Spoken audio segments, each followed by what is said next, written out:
राधे राधे मेरी YouTube family. अच्छा, कितनी बार ऐसा होता है ना, या खासकर ऐसा ही होता है जब हमारी शादी हो जाती है और हम ससुराल में होते हैं, तो मायके से कोई भी आता है, खासकर मम्मी और पापा जब आते हैं ना, तो वो दिन ऐसा लगता है मानो त्योहार हो। तो आप यहाँ पर देख ही रहे हैं, आज सावन का सिंदारा लेके आए हैं पापा जी। तो सुबह ही सुबह अचानक से पापा जी का फ़ोन आया था कि आज मैं सावन का सिंदारा लेके आ रहा हूँ। तो पहले ये बड़ी बहन के यहाँ पे गए थे और फिर मेरे पास आए थे। मैंने सोचा चलिए आज पापा जी आ रहे हैं, तो मैं बहुत ही ज़्यादा खुश थी।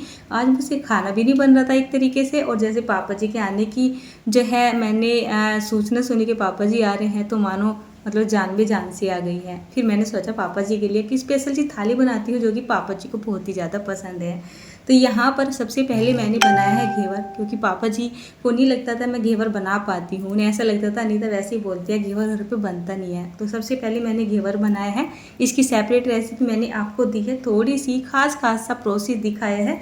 जैसे कि मैंने घेवर का घोल तैयार किया है, और घोल तैयार करने के बाद इसको ठंडे पानी में रख दिया है, और टोटली घोल तैयार करने के बाद सबसे पहले घेवर बना दिया है। घेवर बनाना थोड़ा सा टाइम की बात होती है, मतलब इसको बनाने में ना टाइम लगता है, इसमें हम कोई जल्दबाजी कर ही नहीं सकते हैं। तो एक घेवर का जो हमारा घेरा बनाने में टाइम लगता है, तो कम से कम 15 से 20 मिनट लग ही जाती है, उससे ज़्यादा भी लग जाती है। इसको बहुत ही ज़्यादा खोलते हुए तेल में बनाया जाता है। इसकी सेपरेट रेसिपी मैंने आपको दे दी है, जहाँ पर मैंने इस घेवर को बनाने की फुल डिटेल बताई है। तो यहाँ पर जैसे कि मैं घेवर वगैरह बना ही रही हूँ, और जब मेरा यहाँ पर दूसरा घेवर चल रहा था, पापा जी का पता चला कि बस पापा जी पहुँचने ही वाले हैं, और जैसे ही मैं तीसरा घेवर सेक रही थी, फिर पापा जी आ ही चुके थे। तो मैंने सोचा पापा जी के आने से पहले और दोपहर का भोग लगने से पहले ये घेवर भी बनाना है, ये रेसिपी भी कंप्लीट करनी है, और साथ में खाना भी बनाना है। और मैं लगभग भी 10 बजे करीब लगी थी घेवर बनाने के लिए, और 12:30 बजे तक 1 बजे तक मुझे टोटल तैयारी करनी है, क्योंकि पापा जी का टाइम है खाना खाने का। 1 बजे पापा जी खाना खाते हैं, अगर 1 बजे से ज़्यादा हो जाता है तो फिर खाना नहीं खाते हैं। 12:30 बजे से लेके 1 बजे तक पापा जी का टाइम होता है, जो कि मुझे आज तक भी याद है। तो सुबह ही सुबह आलू उबलने के लिए रख दिए थे, आलू उबल चुके थे, आलू को बच्चों ने छील दिया था, मैंने इधर घेवर की तैयारी कर दी थी। और जैसे कि मैंने बताया घेवर को बनाने में टाइम लगता है, इस बीच में आप अपने घर के बहुत सारे काम भी कर सकते हो। बस थोड़ा सा आपको ये ध्यान रखना होगा कि आपका घेवर कहीं ज़्यादा ना हो जाए, टाइमिंग का थोड़ा सा सही पता होना चाहिए। आलू बच्चों ने छील दिए थे, घेवर बनाते बनाते टमाटर वगैरह मैंने काट लिए हैं, साथ ही साथ मैं घेवर पे भी ध्यान रख रही हूँ, क्योंकि घेवर का जो घोल डाला जाता है, एक बार का घोल डाल के कम से कम 20-30 सेकंड का टाइम तो इसको दिया ही जाता है, ताकि तेल वापस से गर्म हो जाए। इसी बीच में मैं अपना काम कर रही हूँ। मेरे पापा जी को उबले हुए आलू और टमाटर की सब्ज़ी बहुत ज़्यादा पसंद है, और उन्होंने मुझे सुबह ही बोल दिया था कि आलू टमाटर की सब्ज़ी बनाना, खाना वहीं पे आके खाऊंगा। आलू बन चुके थे, मैंने आलू को छील ही लिया था, और यहाँ पर मैंने तेल में थोड़ा सा जीरा डाल दिया है। जीरा डालते की साथ में यहाँ पर जो मैंने 2-3 टमाटर को पीस के तैयार किया था उसको डाल दिया है। और इधर साथ के साथ मैं घेवर की मतलब देखभाल भी कर रही हूँ, कोई मेरी रेसिपी ना बिगड़ जाए या मेरा नुकसान ना हो जाए। वैसे भी आज घी में घेवर बन रहे हैं। टमाटर डालने के बाद थोड़ी सी देर के लिए इसको मैंने छोड़ दिया था, जब तक मैंने कढ़ाई के अंदर से घेवर निकाला। उसके बाद मैं यहाँ पर डाल रही हूँ इसमें कसूरी मेथी, साथ ही साथ मैं यहाँ पर हल्दी नमक मिर्च डाल देती हूँ। हमारे घर में यहाँ पे ससुराल की बात करूँ, लहसुन प्याज नहीं खाया जाता, बट हमारे घर में मायके में लहसुन प्याज खाया जाता है। तो मैं ही सोच रही हूँ कि पापा जी को आज सब्ज़ी पसंद आए, क्योंकि जब मैं कभी पापा जी के लिए खाना बनाती थी ना शादी से पहले, तो लहसुन प्याज का ही बनाती थी। पापा जी थोड़े से खाने पीने के मामले में थोड़े हटसी के हैं, काम भारी करते हैं, तो खाना पीना भी थोड़ा परफेक्ट ही चाहिए होता है, स्वाद के साथ कोई कॉम्प्रोमाइज़ नहीं चाहिए होता पापा जी का। तो मेरी कोशिश यही है कि खाना मैं सही बना दूँ, ताकि पापा जी पेट भर के खाना खा ले। वैसे मैं सब्ज़ी में इतना तेल डालती नहीं हूँ, काफ़ी दिन के बाद मैंने इतना तेल डाला है। सारे मिर्च मसाले भूनने के बाद मैंने थोड़ा सा पानी यहाँ पे डाल दिया है, और इस ग्रेवी को पका लेते हैं। जब इस तरीके से हम ग्रेवी को पकाते हैं या मसालों को पकाते हैं ना दोबारा से पानी डाल के, तो हमारे मसाले फूल जाते हैं, जिसकी वजह से जो हमारी सब्जी होती है ना, उसका टेस्ट भी बढ़ जाता है, और उसमें तरी बहुत ही बढ़िया आती है। और इसी बीच में जो मेरा घेवर है इसका काम भी चल रहा है। अब यहाँ पे देखिए लगभग में यहाँ पर तीसरा घेवर शुरू हो चुका है, और बस पापा जी अब आने ही वाले हैं। जैसे मैं यहाँ पर सब्जी वगैरह में तड़का लगा रही हूँ, और बस इसी बीच में पापा जी आ जाएंगे। तो साइड बाय साइड आलू को भी थोड़ा सा मैश कर ही देते हैं। अच्छे वाले आलू हैं ये, लेकिन आजकल ना आलू में जड़ाई शुरू हो चुकी है एक तरीके से। कितनी बार ना आलू अंदर से काले काले से भी निकलते हैं, तो थोड़ी सी चीज़ यहाँ पर भी ये हो रही थी। तो मैंने जो काला काला सा हिस्सा निकला उसको निकाल दिया था, बाकी ये ख़राब नहीं थे। तो 2 से 3 मिनट के लिए इसको पकाने के बाद जो देखते हैं हमारी ग्रेवी एकदम बढ़िया से परफेक्ट तैयार हो चुकी है। सब्ज़ी थोड़ी सी मैं ज़्यादा बना रही हूँ क्योंकि मुझे भी है और मेरे मायके में सभी सब्जी को थोड़ा सा ज़्यादा खाना पसंद करते हैं, बड़े बड़े कटोरे भर भर के खाते हैं। तो मैं नहीं चाह रही हूँ कि सब्जी वगैरह कम रह जाए, ऊपर से चावल के साथ ही सब्जी बनेगी। मेरे मायके में आलू टमाटर की सब्ज़ी, मतलब उबले हुए आलू और टमाटर की सब्ज़ी और चावल और सिंपल रोटियाँ वगैरह खाई जाती हैं और वही ज़्यादा पसंद किया जाता है। अब आप सोचोगे कि पापा आ रहे हैं, पापा को पूरी भी नहीं बना के दी है, कोई ढंग की चीज़ नहीं बना के दी है। मैं आपको बता दूं, मेरे पापा पूरी पराठे पसंद नहीं करते हैं, पनीर की सब्ज़ी नहीं पसंद करते हैं, छोले की सब्ज़ी नहीं पसंद करते हैं। आलू की सब्ज़ी उनकी जान है।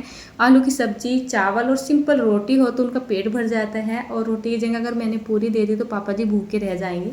उन्हें ऑयली खाना बिल्कुल भी पसंद नहीं है। तो सब्ज़ी में मैंने पानी वानी डाल के उसको तैयार कर दिया है, और जैसे ही मैंने यहाँ पर सब्ज़ी को तैयार किया, नीचे से आवाज़ आई, बच्चों कहाँ हो तुम? तो पापा जी आ रहे हैं नीचे से अपना थैला वैला लेके। तो ये पहले गए थे बड़ी बहन के यहाँ पे, पहले सिंधारा वहाँ पे दे के आए हैं। और यहाँ पर आप देख रहे हैं, ये है प्रिंस, ये है मेरा बड़ा भांजा, और ये घर पे ही रह रहा है। दोनों ही भाई घर पे हैं। तो ये पापा जी के साथ आ गया था, अपनी गाड़ी से आ गए थे। गर्मी हो रही है तो पापा से अपनी जो गाड़ी है ना वो चलती नहीं है, तो मतलब ये लेके आ जाता है। और जैसे ही पापा ऊपर आए, सबसे पहले इन्होंने डांट लगाई क्योंकि बच्चे यहाँ पे टीवी देख रहे थे और टीवी की आवाज़ पूरी तेज़ कर रखी थी। मतलब मैं अपने काम में लग रही थी, ये अपने काम में लग रहे थे, और बच्चे यहाँ पे टीवी वगैरह देखते रहते हैं। तो पापा जी को पहले से ही टीवी वगैरह की आवाज़ ज़्यादा पसंद नहीं है। देखो लेकिन लिमिट के साथ देखो, आवाज़ कम रखो, दूसरों को परेशानी नहीं होनी चाहिए। और बस मैं काम में लगी रही थी, मैंने ध्यान नहीं किया। ये है मेरा सिंदारा जो कि इसमें पैक है, लास्ट में दिखाऊंगी क्या क्या आता है। तो थोड़ी सी डांट लगाने के बाद, डांट में भी एक प्यार ही होता है। और पापा जी थोड़ा सा सस्ता लिए हैं, काफ़ी दूर से चल के आए हैं। यात्रिका ने पानी वानी पिलाई दिया है, और बस मेरा घेवर भी बन चुका है। तो मैंने यहाँ से सामान उठा दिया है, और जब तक मेरी सब्ज़ी भी बन चुकी थी। उबले हुए आलू की सब्ज़ी बनाने में बहुत ही ज़्यादा टाइम नहीं लगता है, बस मुश्किल से लगते हैं ना, इसमें 10-12 मिनट का टाइम ही लगता होगा। धीरे धीरे इसको पकने देते हैं ताकि सब्ज़ी का टेक्सचर बढ़ जाए। तो चलिए, सब्ज़ी यहाँ पर लगभग भी बनके तैयार हो चुकी है। 2-4 मिनट के लिए इसको लो फ्लेम पे छोड़े रखती हूँ। पापा के आते के साथ ही सभी की खुशी का ठिकाना नहीं होता, और मेरी खुशी का ठिकाना नहीं है। ये है मेरा भांजा प्रिंस, जैसे मैंने आपको पहले बताया। ये कैमरे के सामने आता हुआ बहुत ही ज़्यादा शर्माता है। और यहाँ पे मैं अपने पापा जी को अपना कैमरा वगैरह दिखा रही थी। मेरी ये सभी चीज़ देख के, मेरा ट्राइपॉड, मेरा कैमरा, शूटिंग काम वगैरह देख के पापा बहुत ज़्यादा खुश हो रहे थे। और मैं पापा को ये दिखा रही थी कि पापा ये मैंने मंगाया है। और पापा को मैं अगर इसके मतलब प्राइस बता रही थी, तो जैसे कि भाई हम सही मतलब मीडियम भी नहीं बोल सकते हैं। हाँ, उस स्थिति से निकल के आए हैं जहाँ पे कभी कभी 10-10 रुपये देखने भारी हो जाते थे, या स्थिति वो भी थी। हम स्कूल में जाते थे और फीस बिल्कुल लास्ट डेट में भरते थे, पापा से फीस भी मांगने की हिम्मत नहीं होती थी। तो हम उस स्थिति में, तो मैं बोल रही थी पापा जी ये कम से कम 1-1.25 लाख रुपये का कैमरा आया है और ऐसे ऐसे बात है। तो पापा ये बोल रहे थे बेटा बहुत महंगा है, पर काम के लिए तो लेना ही पड़ता है। तो ये जो क्लिप है ना, एकदम कैमरे की क्लिप है। पापा जी देख के बहुत ज़्यादा खुश हो रहे थे। और जब भी मैं अपने लाइफ में कुछ करती हूँ ना, तो पहले से यही बात है, मतलब पापा जी के साथ जब मैं शेयर करती थी ना, मम्मी पापा के साथ, तो बहुत खुशी सी फील होती है, बड़ा अच्छा सा लगता है। और साथ ही साथ उनको भी अच्छा लगता है कि बच्चे आगे बढ़ रहे हैं। तो चलिए, यहाँ पर अब मैंने अपनी चीज़ें तो पापा जी को दिखा दी है। और ये मेरे बने हैं 3 घेवर, जैसे कि मैं आपको दिखाई रही हूँ, एकदम बड़े बड़े से साइज के बहुत ही परफेक्ट घेवर बने हैं। मैं आपको पहले भी बताया और अब फिर बता देती हूँ, उसकी फुल रेसिपी मैंने आपके साथ दे दी है। इनको बनाने के लिए आपको किसी भी मोल्ड वगैरह की ज़रूरत नहीं पड़ेगी, किसी भी अलग से बर्तन वगैरह की ज़रूरत नहीं पड़ेगी। आपके पास जो भी चाय का पैन है, कैसे भी किसी भी तरीके की कढ़ाई वगैरह है, आप किसी भी बर्तन में इस घेवर को आसानी से बना सकते हैं। बस आपके पास थोड़ी सी टिप्स और ट्रिक्स सही होनी चाहिए, तो ऐसा परफेक्ट घेवर आसानी से घर में बन जाता है। तो चलिए, जल्दबाजी में ही सही इस घेवर को मैं कंप्लीट कर देती हूँ। यहाँ पे मैं डाल रही हूँ इसमें थोड़ा सा चीनी का सिरप। वैसे मेरे घर में सिरप डाल के घेवर नहीं खाया जाता है। ये जो मैं रबड़ी डाल रही हूँ इसके ऊपर, इसी में हम चीनी डाल के पका लेते हैं, तो हमारा इतने ही मीठे से काम चल जाता है। तो सिरप डालने के बाद मैंने यहाँ पर दूध की रबड़ी डाली है। उसके बाद यहाँ पर थोड़े से ड्राई नट्स जैसे काजू बादाम थोड़ी सी मैंने यहाँ पर डाल दी है, ये मगज़ के बीज। इससे बहुत ही अच्छा लगता है, साथ में टेस्ट भी अच्छा आता है। तो ये तो हमारा घेवर बनकर हो चुका है तैयार। इस घेवर को बनाने के बाद, भूख लगाने के बाद, ये सभी को मैंने टेस्ट करा दिया था तो सभी को बहुत ज़्यादा पसंद आया था। बट 1 बजे का टाइम हो चुका है और अंदर तो मैंने भोग दे दिया है भगवान जी का निकाल के, और यहाँ पर मैं फटाफट से पापा जी की थाली लगा देती हूँ, क्योंकि 1 बजे के बाद पापा खाना नहीं पकड़ेंगे, फिर बिल्कुल मना ही कर देंगे। तो सिंपल चपाती खाना मतलब बहुत ही ज़्यादा पसंद है। यहाँ तो मैं गैस पे बना रही हूँ। हमने अपने मायके में कभी गैस पे खाना नहीं बनाया है, जबकि गैस थी हमारे, गैस चूल्हा भी था। हमें पता भी नहीं था कि रोटियां गैस वगैरह पे बनती हैं। तो घर में बनती थी रोटियां चूल्हे पे, लेकिन हाँ हम सुबह सुबह बना लेते थे। गरम गरम रोटियां मेरे मायके में नहीं खाई जाती है, सुबह ही बना लेते थे और बस दोपहर को जब भी हमें खानी है वही खाते थे। 2 ही टाइम खाना बनता था। तो चलिए मैं थाली लगा देती हूँ पापा जी के लिए। यहाँ पर मैंने सिंपल एकदम प्लेन चावल बनाए थे। यहाँ पर आई है हमारी आलू टमाटर की बहुत ही ज़्यादा सुपर टेस्टी सी सब्ज़ी, और एक घेवर तो मैं इनको खिला ही चुकी हूँ। बाकी मैंने दूसरा घेवर भी जो है मतलब तैयार कर लिया था। तो चलिए यहाँ पर मीठे के तौर पे रख देते हैं ये घेवर, और उसके बाद यहाँ पर हम रख देते हैं अपनी ये चपातियाँ। तो मैंने रोटियों पे घी नहीं लगाया है, क्योंकि जो पापा जी हैं ना घी की लगी हुई रोटी खाते नहीं हैं। पापा जी का खाने पीने का हिसाब कुछ ऐसा है ना, अगर मैं आपको बताने के लिए बैठ जाऊँ तो 1 घंटा भी कम पड़ जाएगा। मतलब कैसे खाते थे, क्या खाते थे, क्या नहीं खाते थे, बस पूछे मत। बहुत ज़्यादा मतलब ऐसा होता था घर में। मैंने यहाँ पर ये मिक्स वेज का अचार रख दिया है, साथ में हरी मिर्च भी रख दी है। अंदर भोग की आरती हो चुकी है और यासी का यहाँ पर सबको धूप देती घूमने लगी है, और मैं ज़रा पकड़ा देती हूँ अपने पापा जी को ये खाने की थाली। और पापा जी के लिए मैंने खाना तो बनाया था, लेकिन कहीं ना कहीं मुझे ऐसा लग रहा था शायद पापा जी को बिना लहसुन प्याज का खाना बनाया ना पसंद ना आए, क्योंकि आदत है पहले से ही। बल्कि हमें भी पापा बोल देते लहसुन प्याज तो खाना ही चाहिए, तुम बिना लहसुन प्याज के खाना क्यों बनाते हो, लहसुन प्याज तो एक औषधि है।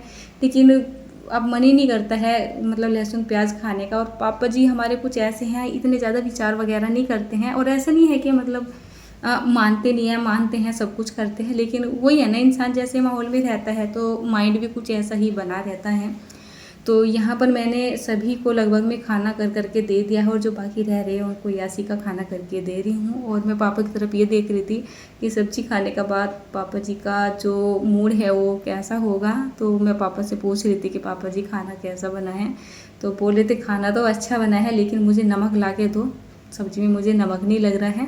तो नमक पापा जी को इसलिए नहीं लग रहा था क्योंकि हम खाते हैं सेंधा नमक, और पापा जी खाते हैं मतलब घर पे खाते थे टाटा का नमक। टाटा का जो नमक होता है उसका एक जो फ्लेवर होता है वो स्ट्रॉन्ग सा होता है, और जो सेंधा नमक होता है उसका थोड़ा हल्का सा होता है। तो चलिए पापा जी तो अब जा चुके हैं और बारी आती है सिंदारों को खोलने की। तो हमारे यहाँ पर जो सिंदारा कोतली इस तरीके से या भाई दूज वगैरह आती है, हम अपने आप नहीं खोलते हैं, किसी के यहाँ भी नहीं खोलते होंगे, घर का जो बड़ा होता है उसी से खुलवा लेते हैं। ऊपर बहुत ज़्यादा गर्मी हो रही थी तो ये थैला उठा के नीचे लेके आ गए थे।